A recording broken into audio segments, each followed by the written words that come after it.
this kind of just seems a little bit like It's okay. No, the value of Bitcoin comes from the blockchain itself, from the payment system, from my capacity to be able to transfer reliably, securely, and pseudonymously to you a real titled piece of property instantaneously, whether or not you're there or in Beijing or Moscow or in Sao Paulo, Brazil, instantaneously through the internet.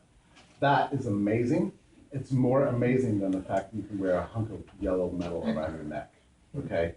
It's really impressive. So, can I just ask, is that what it shares then with the current monetary system? Because I can transfer money from here to Paris like that. How? Through the banking system. I'm not trying. No, it's fine, but you can't actually do that. I'm just saying the banking system has a, the payment system. And what's valuable about money is its medium of exchange. Right. And that's what you're emphasizing. Right. In arguing that the value lies in the process of processing exchange, system, not in a tangible item. That's right, it's in the technology. Right. But so the difference between Bitcoin and whatever the best system that the banking system offers today is that Bitcoin uses cryptography to make these exchanges peer-to-peer. And that's what's extraordinary about it. Yeah. And that by itself is so impressive and so implausible that it basically took 8 months for anybody to believe that it could actually happen. And so the protocol was played around with for 8 months by geeks and people who cared about the system, and slowly discovering that, holy crap, we've come up with something extraordinary here, and this is worth keeping. This is worth doing. It always amuses me to think how Bitcoin came about. I mean, you think about the number of experts in the world who have been planning reform of the international monetary system for, last 30 years, last 60 years, really the last 100 years. Everybody thought the reform would come about with great economists meeting with treasury officials and central bankers and great industrialists.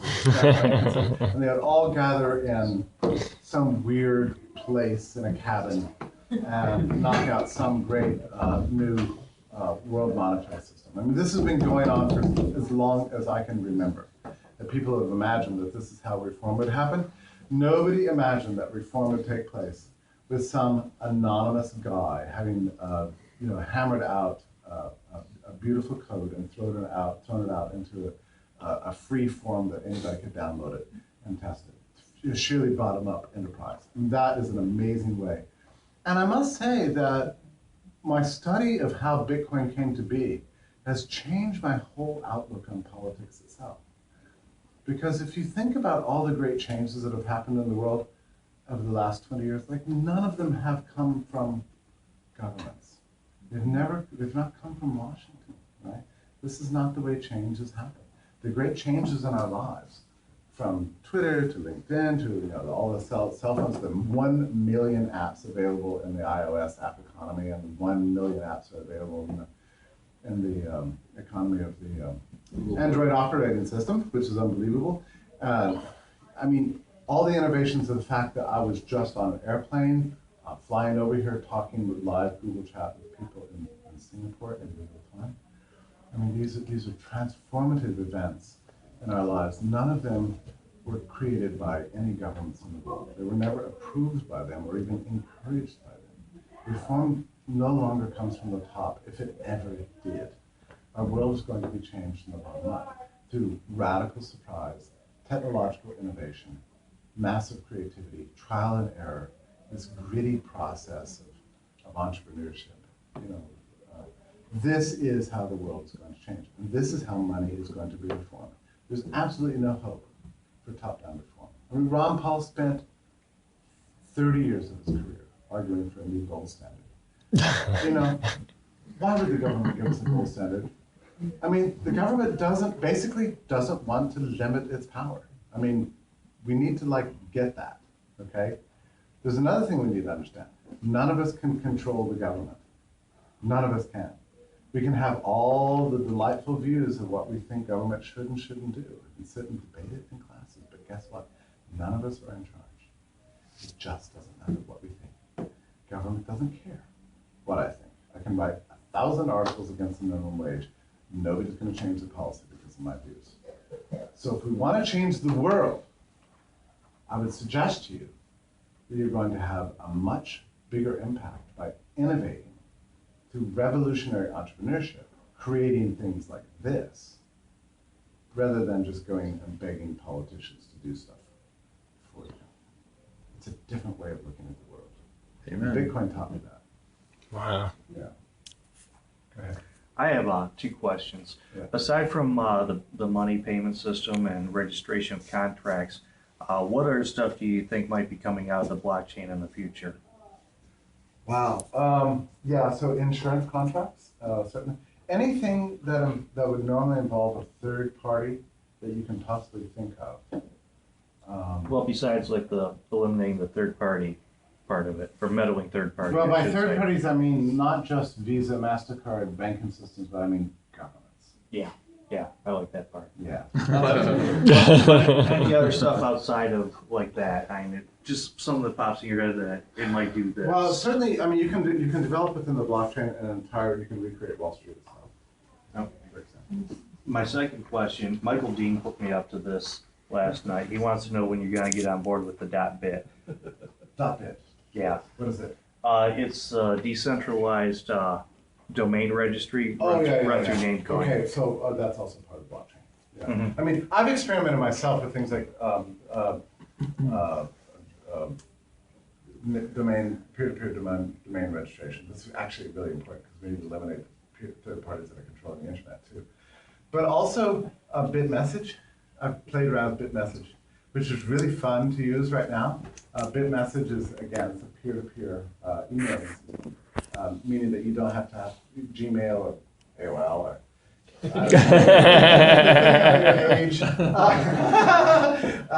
I just gave up AOL. My roommate still uses AOL. But yeah, BitMessage allows peer-to-peer messaging, so that's kind of amazing. And it's funny, the interface of BitMessage, if you ever use it, which you can if you use a Linux or a Windows operating system, you can actually download the BitMessage protocol and send it out to your friends, and they can communicate with you. And the NSA is never going to be able to track it because it's completely encrypted. But for the most part, because it's peer-to-peer, and there's nothing to track, and there's no. If you were communicating peer-to-peer, there's no portal to what you're doing. The NSA and governments and nobody can ever get to it. You understand? That's like a totally revolutionary thing. Wow. And that's what you can do with Bit. But the BitMessage interface right now looks like email in about, let me think for a second, I have to go back in time. About 1991. Okay, that's what BitMessage looks like. Yeah. It's fun for that reason. We're starting the world over again based on this model. We're recreating civilization itself based on this model. That's a beautiful thing. Yeah. Go ahead. So you mentioned that Bitcoin is going to be taking over some of the functions of Wall Street. Yeah, And my question is, are you aware of any companies that have been taken public through Bitcoin? Yeah. There are several companies that are already public through Bitcoin. Yeah. Wow. Typically, and you might expect this, they're Bitcoin mining companies. Okay. First public company Sure. that went, which is understandable. I mean, these economies tend to be a little bit internal. Recently, I received a bunch of Dogecoin, and I was trying to figure out ways to sell it, to buy things with Dogecoin. I found out the most liquid thing that you can buy with Dogecoin is Dogecoin stickers. So Dogecoins will take for the sticker. God, I don't even remember now. I don't know. I mean, it's so silly. I think I own like 100,000 Dogecoins. I have 350,000. How Oh, many you stickers did? can I get? Yeah, that's probably about $7. So with Whenever it goes up, I am rich. To the moon! So with the Bitcoin Wall Street, that would tear down the national barriers to investing, because right now it's kind of difficult to invest overseas. No, you're trying to get young people involved in investing. First of all, don't. I was stupid. They're definitely going to lose money. But the other thing is the transaction fees for just buying and selling on Wall Street are just outrageous. They're going to consume any profits you happen to accidentally make. This is why young people are so interested in Bitcoin. If you're in touch with any smart kids from local high schools and talk to them about cryptocurrency, you'll be surprised. I find out how many of them are already using it.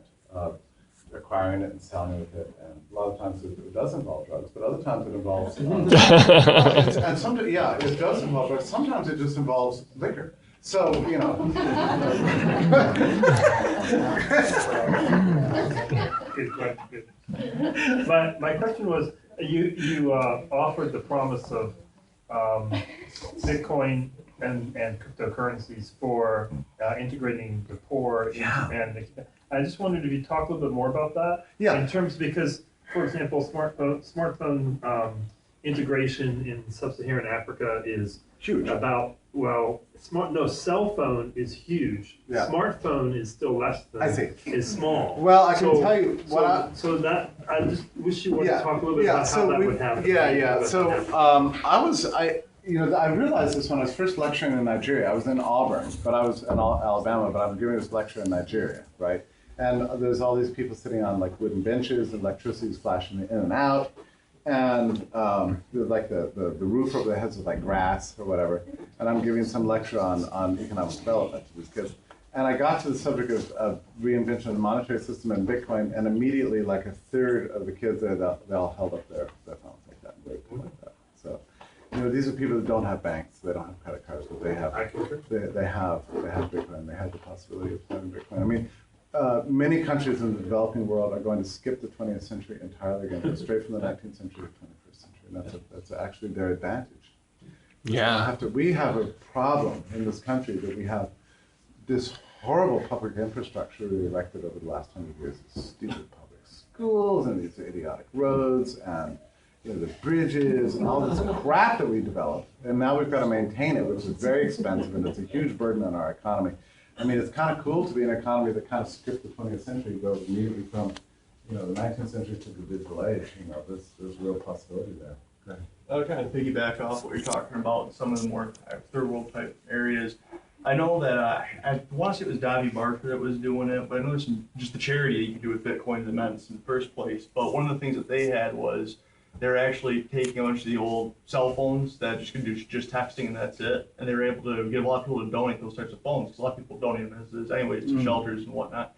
They were giving them to homeless people in the streets in some of the bigger urban environments, and they were actually able to not have cash on them, which is always a risk, especially if you're homeless, having cash carried on you. But they're able to actually have a Bitcoin wallet address in a phone that can just do texting. They have the address on an old-fashioned cell phone, not a smartphone. Yeah, right. Other than using a smartphone, they're able to do an old-fashioned address on an old phone, or address on an old phone. I can imagine. I mean, you can get really creative when you have to be. I mean, we're all so spoiled. I mean, like, I threw a huge fit when iPhone recently eliminated all its Bitcoin applications because I didn't want to have to move over to the icon like right next to that one. It's like, oh, that's a terrible pain in the neck to go from here to here. So first world problem, right? But yeah, in places where people actually are ambitious. But I mean, just the charity environment in general with that is just one example of it, but the ability to not have any of the overhead or any of the administrative costs of charities. You can set it up and do charity over borders. And really, you don't need a smartphone to use Bitcoin. You can actually use Bitcoin with email. You know, if you have paper wallets, and you have one machine somewhere that's downloaded. I'm just speculating here. That has a copy of the blockchain. Then you can send your public address out, generate public addresses, and send them through email. You wouldn't actually need a smartphone. So you're telling me that sub-Saharan Africa's Bitcoin revolution might actually be happening here in Lansing, since Liquid Web runs 75% of all the web service for all of Africa. Is that right? Yeah, Liquid Web, a company here in South Lansing, is actually the host for almost all of Africa and much of Latin America. Africa's innovation in payment systems. I mean, Africa was one of the first places it happened in late summer of 2013. That the dominant form of money exchange in Africa, I wish I could remember the name of it. Somebody knows it, somebody about the African economy. But they were one of the first big money exchanges in the world to integrate Bitcoin into their processing system. And we're seeing this kind of adoption happen more and more. You know what happened to Overstock the other day, right? I mean, it was like about a month ago they started accepting Bitcoin. They've sold $1 million in merchandise in the meantime. So wow. That's this- just huge in like incentivizing other people Yeah. to accept Bitcoin. Yeah, no, that's especially right. brick and mortor. And Yeah. This is the other thing. I don't know how many of y'all consider yourself to be ideologically libertarian. I myself am a dedicated fanatic anarchist. So, but the great thing about these kind of technologies is they don't require anybody to adopt my ideological views. I mean, if a freedom revolution, if your dreams for the world require that you go out and evangelize 7 billion people to agree with you, I would suggest that you don't have a very good plan. Actually. So this is one of the things that's wonderful about Bitcoin. It doesn't require that anybody change his or her ideology. You just have to understand that it's a much better system. And I'm excited about that. Yeah. I don't want to have to knock on doors the rest of my life begging people to adopt my views. But I love the idea of technology is just, you're gradually getting people away from the systems of power and into actual human relationships with each other based on their own self-interest. That's a beautiful vision. Yeah, go. So, assuming Bitcoin, does become more mainstream and acceptable, in all sorts of forms of trade, with the nature of cryptocurrency being that the more that are produced, the more complex it is to produce it, and therefore the more funds are needed to host, large computers and servers Right. to actually mine the coins. Right.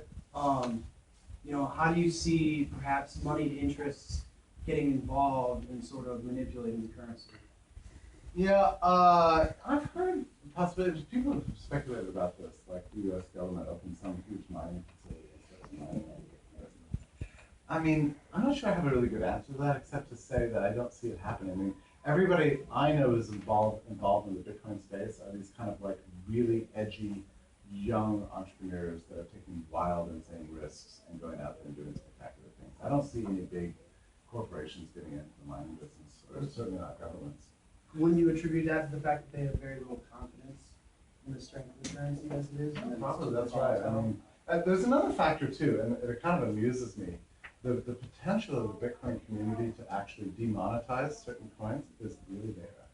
It's never happened. But after all the Silk Road coins were stolen from all the Silk Road users, there were some people in the Bitcoin core development crew that were considering just demonetizing the entire government's wallet. Oh, wow. That's revolutionary. Yeah. That's some very interesting dark stuff. So it could happen. That would be awesome. Would they put the coins back into the system? No, you just destroy them. Well,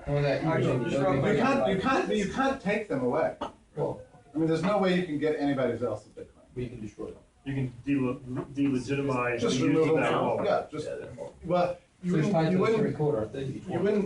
You can't disable that wallet, but you can disable all the coins in that wallet. You can just remove them from the blockchain. Just put a big X through all those, and they're demonetized, and that's it. What's to stop the government from doing that to somebody else then? Ah. How's that Well, capability? because government's not part of the core development of Bitcoin. Maybe there is a government agency, a government agent somewhere on the planet who's smart enough to compete with all these geeks who are basically managing the blockchain right now. But I don't believe it actually. Like, if you were that smart, why would you look for Well, I wouldn't put money in. Real quickly, so we're technically done, but I'm sure Ms. Shrek would be happy to stay around and answer Yeah, all no, questions, that's- discussions. So anyone who needs to go, I know. Listen, I was very economical in my lecture. Last night I began in 1850. So I decided to jump immediately forward to 2008. I still ran out of time. There's a lot more to say. This is a huge topic. Thank you all so much for coming. Thank you so much. Okay. It's a gigantic topic. I barely scratched the surface. Don't be afraid of it. There's so many wonderful videos online. There's so much to learn, so much to do. It's so exciting. Don't be afraid to ask questions too, and just look up stuff. But whether we like it or not, this is the world that's coming. And I guess that's the message that I would really like to leave with. That this is a world that none of us control, and that's what I like about it. You know, my opinions about Bitcoin don't really matter. You know, it's a beautiful thing. They probably don't know that we're over here. Yeah. Okay. I was wondering if people are done asking questions about Bitcoin, if you would speak about your new projects? Oh yeah, Liberty.me. Before you do, just want to remind everybody, Thursday, tomorrow at 6:30. Mo, stop promoting another university. Most of us are Especially when I planning take on being calling there, so. big sister, because it's always your big sister you hate, not your little sister. To people, also, if anyone's Boss interested, you just over. real quick before people have to start filtering out. I'm Lucas, I'm president of Michigan State Council of Libertarians, who we've been great ability to host Mr. Tucker here. If anybody has anyone, if you attend the university or are interested in getting more involved with their group, let me know or talk to me, Tyler, Glenn in the back, or out CJ here. We're happy to hook you up. If you know anyone in Michigan State who's interested, just let us know. Figure we should get a promo for our group. Do you have a Facebook page or something We to do. follow? We have a Facebook group. If you're interested in looking what we're up to, just look up Michigan State College Libertarians on Facebook. We have a website. CJ actually just sent out our annual report. So if you would like that, you can message me, Lucas Jonkis, on Facebook. I'm on the group page, and we can send that out to you to see what we've been up to. And we actually have a speaker, Ben Powell, coming in on March 31st. To talk about sweatshops in the developing world and how markets are actually advancing these people forward, even though it gets a lot of bad raps in the media. But sorry for that. Back to Mr. Tucker here. No, I will tell you a little bit about my Liberty.me, which is funny because the whole thing came about like almost an obsession that I developed last spring in the possibility of creating a kind of a city of communication online. As you can tell, I believe in digital spaces, right? And it frustrates me that, like, we're all having a great time in this room, some talking to each other, communicating with each other, learning from each other.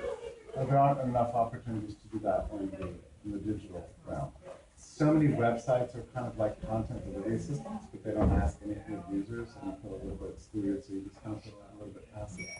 I wanted to create a kind of world dedicated to liberty in which there was an absolute relationship between the users and the producers. And I wanted to do it on a commercial basis, not a non-profit basis, because I wanted to have the incentive to serve people, customers directly, and I wanted the incentive to create and be creative. Like nonprofits are just not very creative.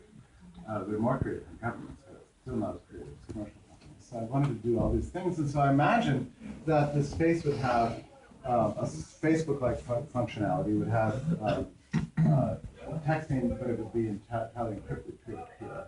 It would be a publishing system so that every user would get his or her own website that would be part of this space and therefore crowdsource the search engine optimization. So it's very sad to me when and maybe this has happened to you, you have an idea and you think, I'm just going to start a blog.